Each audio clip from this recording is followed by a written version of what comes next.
नमस्कार, आप देख रहे हैं खबर उत्तराखंड। मैं हूं आपके साथ तनवीर। करते हैं खबरों का, लेकिन उससे पहले नजर डालते हैं इस वक्त की हेडलाइंस पर। गैरसैंण में मानसून सत्र में पारित 8 विधेयक को विधानसभा ने भेजा राजभवन। राज्यपाल की मंजूरी के बाद बनेंगे अधिनियम। उत्तराखंड में अग्निवीरों की वर्दीधारी पदों पर भर्ती का रास्ता साफ। उम्र और फिजिकल में मिलेगा आरक्षण। उत्तराखंड में 34 आंगनबाड़ी कार्यकर्ताओं को मिलेगा राज्य स्तरीय पुरस्कार। योजनाओं को धरातल पर लाने में निभाई भूमिका। चारधाम हेमकुंड साहिब यात्रा स्थगित। सरकार ने 5 सितंबर तक रोक लगाई। बारिश भूस्खलन के चलते लिया गया फैसला।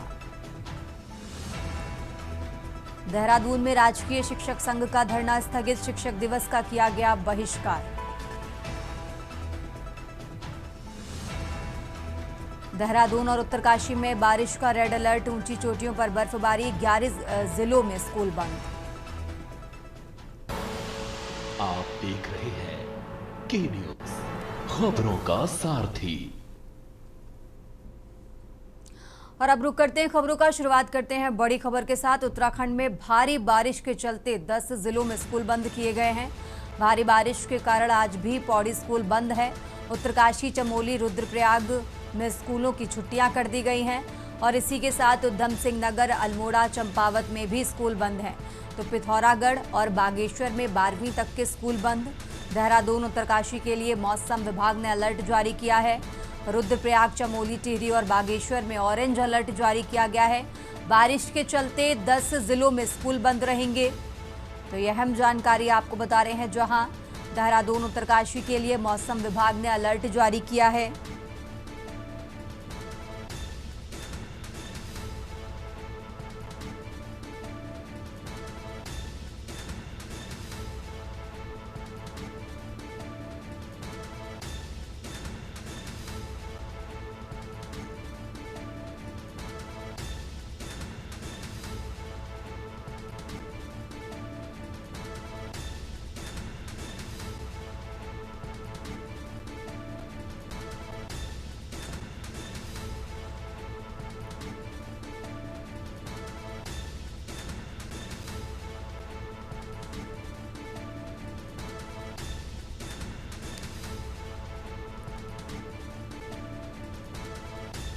लगातार हो रही बारिश के चलते अलर्ट जारी किया गया है। रुद्रप्रयाग, चमोली, टिहरी और बागेश्वर में ऑरेंज अलर्ट जारी किया गया। बारिश के चलते 10 जिलों में स्कूल बंद कर दिए गए हैं। उत्तराखंड में भारी बारिश के चलते 10 जिलों में स्कूल बंद। भारी बारिश के कारण आज भी पौड़ी में स्कूल बंद रहेंगे।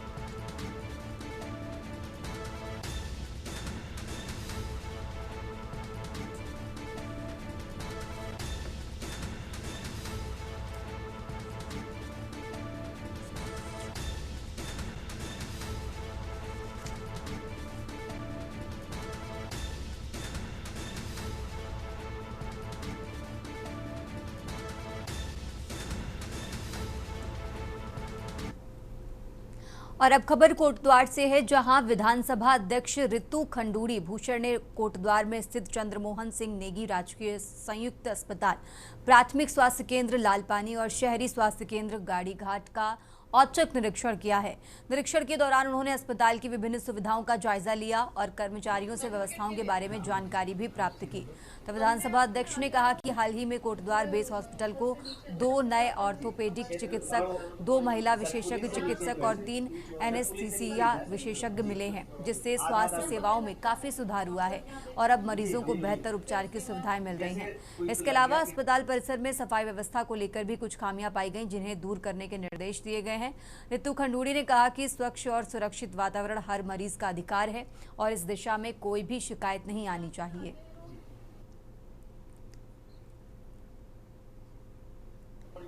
पुलिस से नीचे इधर जी पहला और तीसरे दीवार वाला हम लोग रेगुलर जो यहाँ आता है प्लान के लिए सर्टिफिकेट के लिए। मैं अभी पहुंची हूँ बेस हॉस्पिटल और सीएमओ साहब और सारे डॉक्टर्स के साथ अभी हमने बैठक की है।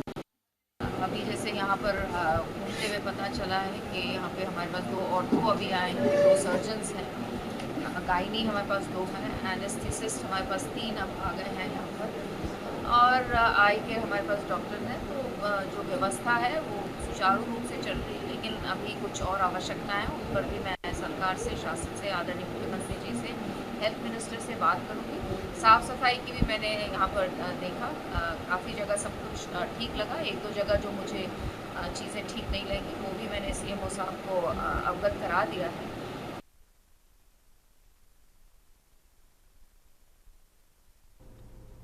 आगे बढ़ते खबरों में अब खबर देहरादून से है। देहरादून से खबर आपको बता रहे हैं। देहरादून से अहम जानकारी, जहां विधानसभा ने अनुमति के लिए राजभवन विधेयक भेजे। राजभवन अनुमति के लिए भेजे गए 8 विधेयक। देहरादून से खबर आपको बता रहे हैं। राज्यपाल की मंजूरी के बाद अधिनियम बनेंगे। तो विवाह पंजीकरण की समय सीमा को बढ़ाया गया है। विवाह पंजीकरण की समय सीमा को 6 महीने के लिए बढ़ा दिया गया है। जबरन धर्मांतरण रोकने के लिए भी सख्त प्रावधान किए गए। तो विधानसभा ने अनुमति के लिए राजभवन विधेयक भेजे हैं। करीब 8 विधेयक राजभवन भेजे गए हैं।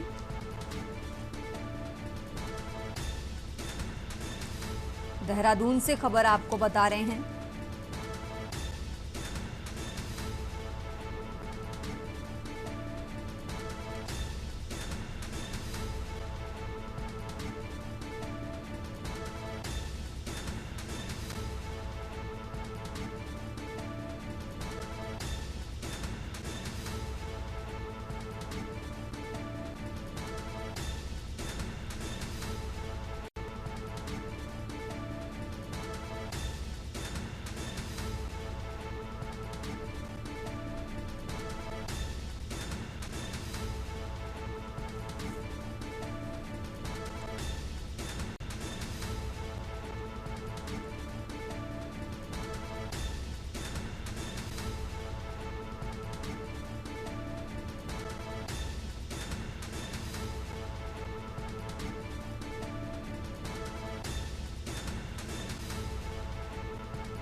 आगे बढ़ते हैं खबरों में। मुख्यमंत्री पुष्कर सिंह धामी ने अपने एक और वादे को पूरा करते हुए सेवा मुक्त होने वाले अग्निवीरों को विभिन्न विभागों की वर्दीधारी सेवाओं में 10% क्षैतिज आरक्षण प्रदान कर दिया है।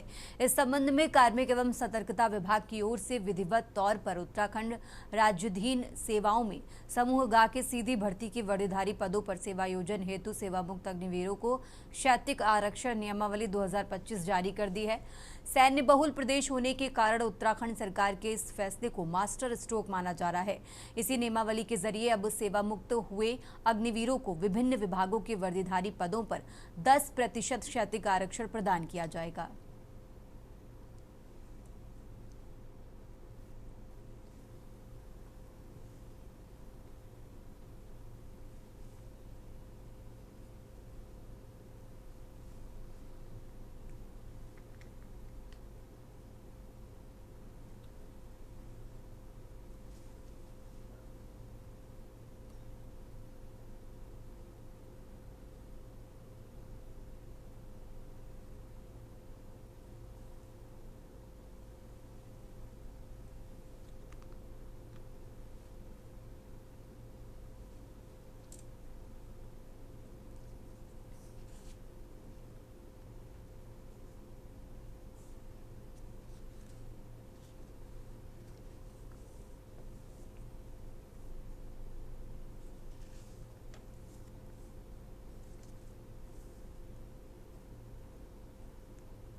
आगे बढ़ते खबरों में कालाढूंगी के कोटाबाग ब्लॉक में क्षेत्र पंचायत सदस्यों की एक अहम बैठक में सर्वसम्मति से आंवला कोट की क्षेत्र पंचायत सदस्य दीपा ढोडियाल को ब्लॉक संगठन अध्यक्ष नियुक्त किया गया है। बैठक में शामिल 17 सदस्यों ने अपनी सहमति की मुहर और हस्ताक्षर के साथ विकासखंड अधिकारी श्वेता सैनी को ज्ञापन सौंपा। नवनिर्वाचित अध्यक्ष दीपा ढोडियाल ने कहा कि वे सभी क्षेत्र पंचायत सदस्यों को साथ लेकर विकास कार्यों को गति देने और समस्याओं के समाधान के लिए संघर्ष करेंगी। स्थानीय स्तर पर संगठन को मजबूत करने की दिशा में ये कदम महत्वपूर्ण कदम माना जा रहा है।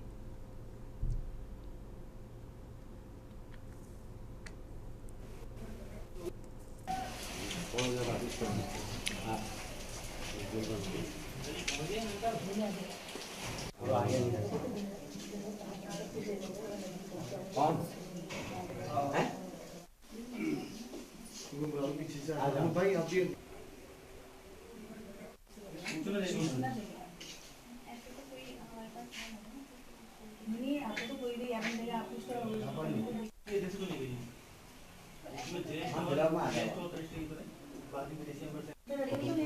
कैसे लूं?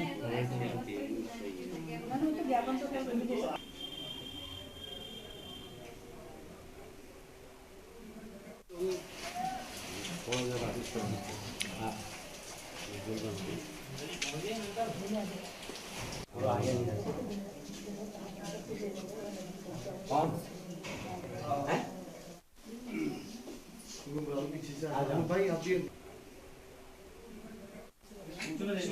क्षेत्र पंचायत सदस्यों द्वारा उनकी एक मीटिंग जो कल उन्होंने कंडक्ट की होगी उसके संबंध में उन्हें ज्ञापन दिया गया है, जिसकी रिसीविंग मुझे दे दी गई है। मैं सारे क्षेत्र पंचायत सदस्यों का आभार प्रकट करती हूँ और उनको धन्यवाद करती हूँ कि उन्होंने जो है मुझे क्षेत्र संगठन का ब्लॉक अध्यक्ष बनाया और 29 को हमारी शपथ ग्रहण हुई। 30 तारीख को हमारी बैठक हुई। बैठक के बाद उन्होंने मुझे जो है सब लोगों ने मिलकर क्षेत्र पंचायत सदस्यों ने मिलकर जो है क्षेत्र पंचायत सदस्य संगठन ब्लॉक अध्यक्ष बनाया। योजनाएं तो हम लाएंगे और अपने क्षेत्र पंचायत की जो सदस्य हैं उनका काम कराएंगे और गांव का विकास होगा और क्षेत्र का विकास होगा। फिलहाल यहाँ रुकते एक छोटे से ब्रेक के लिए, फौरन हाजिर होते हैं। आप देख रहे हैं के न्यूज़, खबरों का सारथी। ब्रेक से वापस आ चुके हैं, रुक करते हैं खबरों का। उत्तराखंड हाईकोर्ट बार एसोसिएशन के सभागार में उत्तराखंड राज्य खटीमा मंसूरी गोलीकांड की 31वीं बरसी पर श्रद्धांजलि कार्यक्रम आयोजित कर राज्य प्राप्ति के लिए शहीद हुए राज्य आंदोलनकारियों को भावभीनी श्रद्धांजलि अर्पित की गई। उत्तराखंड हाईकोर्ट बार एसोसिएशन के अध्यक्ष DS मेहता ने कहा कि पृथक राज्य आंदोलन के दौरान जिस बर्बरतापूर्वक 1 सितंबर 1994 को पुलिस द्वारा खटीमा नगर क्षेत्र में हजारों लोग जब शांतिपूर्ण रूप से जुलूस निकालकर पृथक राज्य की मांग कर रहे थे, तब शांतिपूर्ण आंदोलन कर रहे हजारों लोगों के ऊपर बर्बरतापूर्वक गोलीबारी कर दी गई, जिसमें कई राज्य आंदोलनकारी शहीद हो गए। राज्य आंदोलनकारियों ने कहा कि राज्य गठन के 25 सालों के बाद भी आज शहीदों के सपने साकार नहीं हुए हैं। उत्तराखंड राज्य के जो हालात हैं वो किसी से भी छिपे नहीं हैं। जिस अवधारणा को लेकर राज्य प्राप्ति के लिए इतने लोगों ने अपना बलिदान कर दिया, उन सपनों को कुचलने की कोशिशें की जा रही हैं, जिससे उत्तराखंड राज्य आंदोलनकारी बिल्कुल भी सहन नहीं कर सकते हैं। अगर राज्य के हालात यही रहे तो राज्य आंदोलनकारी दोबारा सड़कों पर उतरने के लिए मजबूर होंगे।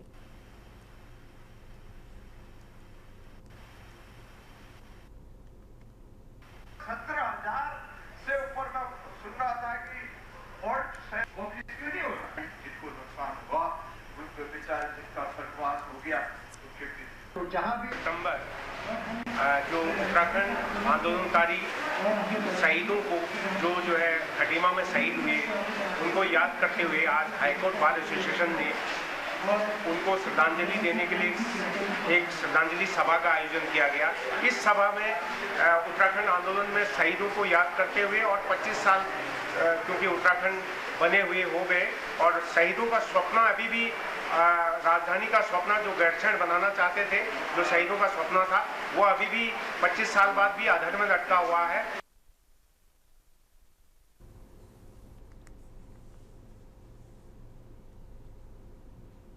आगे बढ़ते हैं खबरों में। उत्तराखंड के खटीमा में 1 सितंबर 1994 को हुए गोलीकांड की 31वीं बरसी पर मुख्यमंत्री पुष्कर सिंह धामी ने शहीद स्मारक पहुंचकर आंदोलनकारियों को श्रद्धांजलि अर्पित की। उन्होंने शहीदों की प्रतिमा पर माल्यार्पण किया और उनके परिजनों को शॉल भेंट कर सम्मानित किया। मुख्यमंत्री ने श्रद्धांजलि सभा में कहा कि इस घटना ने उत्तराखंड राज्य आंदोलन को नई दिशा दी थी। उन्होंने 7 शहीदों भगवान सिंह सिरौला, प्रताप सिंह, सलीम अहमद, गोपीचंद, धर्मानंद भट्ट और परमजीत सिंह और रामपाल के बलिदान को प्रेरणा का स्रोत बताते हुए उनके सपनों के अनुरूप समृद्ध उत्तराखंड के निर्माण की प्रतिबद्धता को दोहराया। धामी ने बताया कि राज्य सरकार आंदोलनकारियों के कल्याण के लिए लगातार प्रयासरत है, जिसमें नौकरियों में आरक्षण, मुफ्त चिकित्सा सुविधाएं और चिन्हीकरण जैसी योजनाएं शामिल हैं।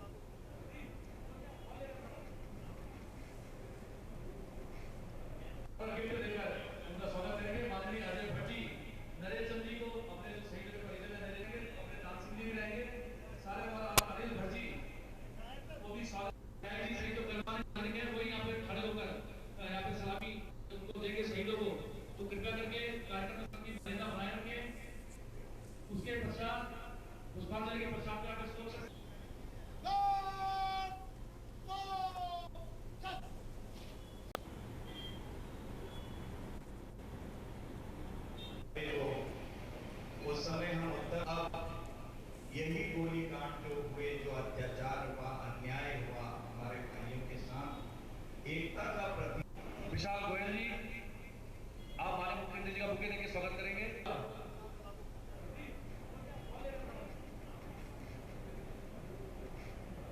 उनका स्वागत करेंगे। माननीय अजय भट्ट जी, नरेश चंद जी को अपने जो शहीद के परिजन रहेंगे, अपने दान सिंह जी भी रहेंगे, सारे अनिल भट्ट जी वो भी स्वागत करेंगे। जी शहीद जो गणमान्य नागरिक हैं, वो यहाँ पे खड़े होकर यहाँ पे सलामी उनको देके शहीदों को, तो कृपया करके कार्यक्रम की मर्यादा बनाए रखें।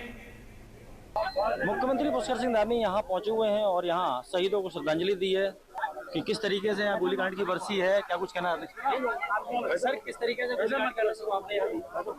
सर प्लीज नहीं क्या कह रहे हो सर, गोलीकांड की बरसी आज में आ जाए कुछ? मैं सभी राज्य के हमारे बलिदानियों को, अमर शहीदों को नमन बैठिए नमन करता हूं और उनको हम अपना आज श्रद्धांजलि अर्पित करते हैं और ये संकल्प लेते हैं कि हम उत्तराखंड राज्य स्थापना में जिन्होंने अपने प्राणों का बलिदान किया, उनके सपनों के अनुरूप उत्तराखंड राज्य के निर्माण को आगे बढ़ाएंगे और संकल्प लेकर उनके सपनों को पूरा करेंगे।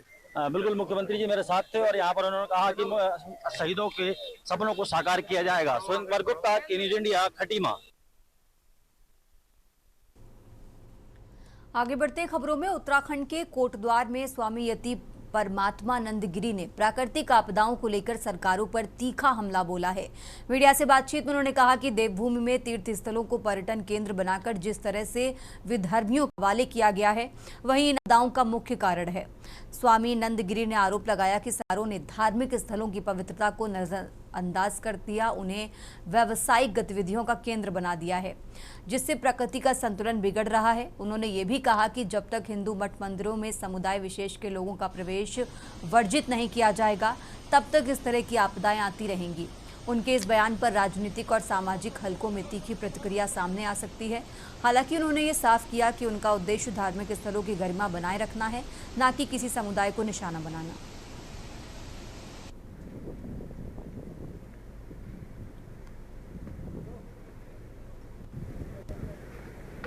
पूरी तरह से मानव जनित आपदा है और इसमें सरकार का भी उतना ही रोल है जितना एक आम मनुष्य का। हमारे जितने भी देव स्थल हैं, सबसे पहले तो वहाँ पर आज हमारी सरकारों ने विधर्मियों को बसा दिया है। देखिए, अगर किसी देव स्थल में जहाँ पर हमारी आध्यात्मिक ऊर्जा है, हमारे देवी देवता रहते हैं, वहाँ पर आप एक गौभक्षक को बसा दोगे, आप वहाँ पर मुसलमान जाके नमाज पढ़ेगा, तो इस तरह की आपदा तो आएंगी। और हमारी ये प्रकृति, हमारे देव स्थान, इनको पवित्र रहना चाहिए था, लेकिन ये पता नहीं कौन सा विकास कर रहे हैं।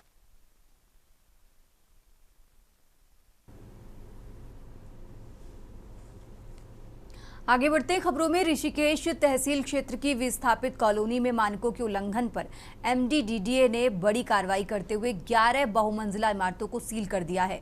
ये कार्रवाई एमडीडीए के उप सचिव योगेश मेहरा के निर्देश पर की गई है, जो लंबे समय से मिल रही शिकायतों के बाद अमल में लाई गई। उप सचिव ने साफ चेतावनी दी है कि यदि सील तोड़ी गई या छेड़छाड़ की गई तो संबंधित बिल्डरों पर मुकदमा दर्ज कर इमारतों को नियम अनुसार ध्वस्त किया जाएगा। एमडीडीए की इस कार्रवाई से अवैध निर्माणकर्ताओं में हड़कंप मचा हुआ है। विभाग ने बताया कि बिना नक्शा पास कराए या मानकों का उल्लंघन कर बनाई जा रही इमारतों की पहचान कर लगातार कार्रवाई की जा रही है।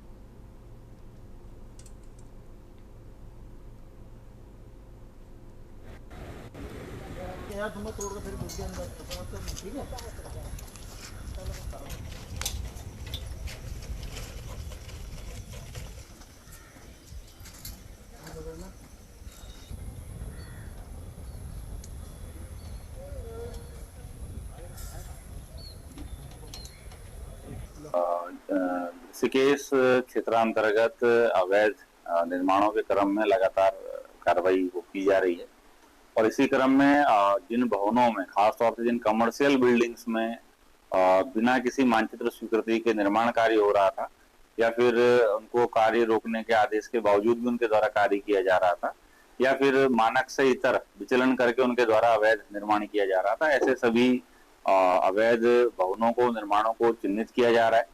इसी कड़ी में आज 11 जो हमारी ऐसे भवन थे, अवैध निर्माण थे, उनको एमडीडीए की टीम के द्वारा सील किया गया है और इसके बाद भी यदि कोई अपना कार्रवाई जारी रखता है या सील को क्षतिग्रस्त करता है तो उसके खिलाफ नियमानुसार ध्वस्तीकरण की कार्रवाई भी अमल में लाई जाएगी। में एक आख्या जो है वो एमडीडीए के जो क्षेत्रीय अभियंता हैं उनसे भी मंगवाई गई है और उनको एक हफ्ते के भीतर एक रिपोर्ट फिनिश करके देने के लिए बोला गया है, जिसमें सारा विवरण की पहले कौन कौन से भवन थे जो सील हुए थे और उनमें से कितने भवन ऐसे हैं जिनमें सीलिंग के बाद कोई कार्रवाई किया गया, वो ब्यौरा मांगा गया है और उसमें फिर आगे नियमानुसार उसमें भी कार्रवाई की जाएगी।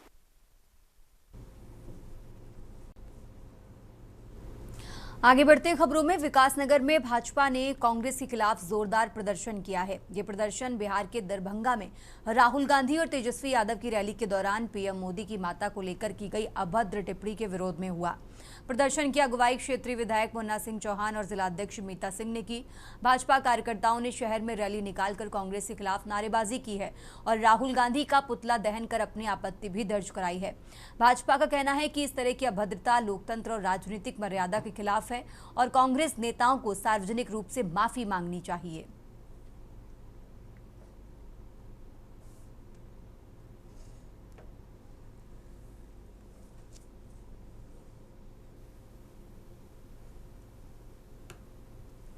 ये बहुत ही शर्मनाक, बहुत ही घृणित, बहुत ही निंदनीय कृत्य है राहुल गांधी जी का, कांग्रेस पार्टी का और इंडी गठबंधन का।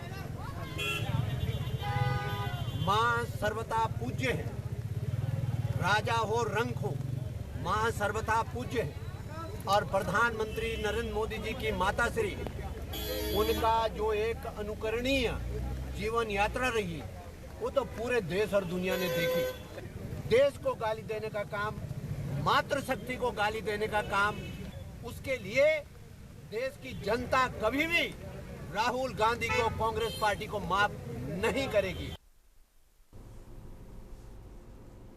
उत्तराखंड की खबरों में फिलहाल इतना ही। आप देखते रहिए के न्यूज इंडिया।